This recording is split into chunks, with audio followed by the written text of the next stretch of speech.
Bonjour et bienvenue dans votre revue de presse de ce mercredi 8 avril 2020. Les quotidiens tirent la sonnette d'alarme sur la transmission communautaire de la maladie à coronavirus après la hausse des cas recensés par les services sanitaires.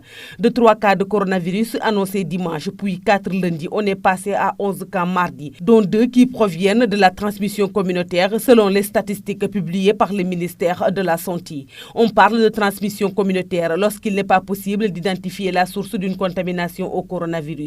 Un cas de figure inquiétant pour les services de santé, plus complexe que les cas importés et les cas contacts, selon les professionnels de la santé. Ceux qui pensaient que la disparition des cas importés va permettre au Sénégal de se débarrasser définitivement de la maladie à coronavirus se trompent lourdement. En entendant parler hier le directeur de cabinet du ministre de la Santé, on se rend compte que le combat ne fait que commencer avec les cas de transmission communautaire, commente le journal Source A. Si certains pays sont arrivés à un stade quasi incontrôlable de la propagation de la maladie, c'est parce qu'ils ont eu beaucoup de cas communautaires, avertit le même journal citant Aloïse Waly Diouf, le directeur de cabinet du ministre de la Santé.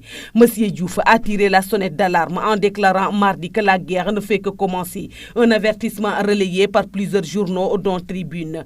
Les cas issus de la transmission communautaire constituent un réel danger pour les populations, prévient Tribune qui invite à l'observance de ce qu'il considère comme les bonnes manières en cette période de pandémie de coronavirus. Elle consiste, selon le journal, à se laver les mains avec du savon, à porter un masque, à éviter les déplacements inutiles et les rassemblements, à tousser et éternuer dans un mouchoir qu'on jette à la poubelle pour éviter toute possibilité de récupération. Depuis dimanche dernier, le Sénégal n'enregistre plus de cas importés de coronavirus, mais il comptabilise de plus en plus de cas communautaires, fait remarquer Enquête sur la base des statistiques fournies par le ministère de la Santé. La transmission communautaire est très dangereuse et complexe, c'est pourquoi il est nécessaire de respecter les règles basiques de protection, se laver les mains, observer la distanciation sociale et éviter les transports en commun et sanctionner ceux qui les violent, propose le médecin Oumar Faye, ancien directeur général de la santé cité par Enquête. Selon l'AS, l'État a placé la commune de Keur Massar Ouest sous le contrôle des gendarmes après que plusieurs cas de transmission communautaire du coronavirus y ont été détectés.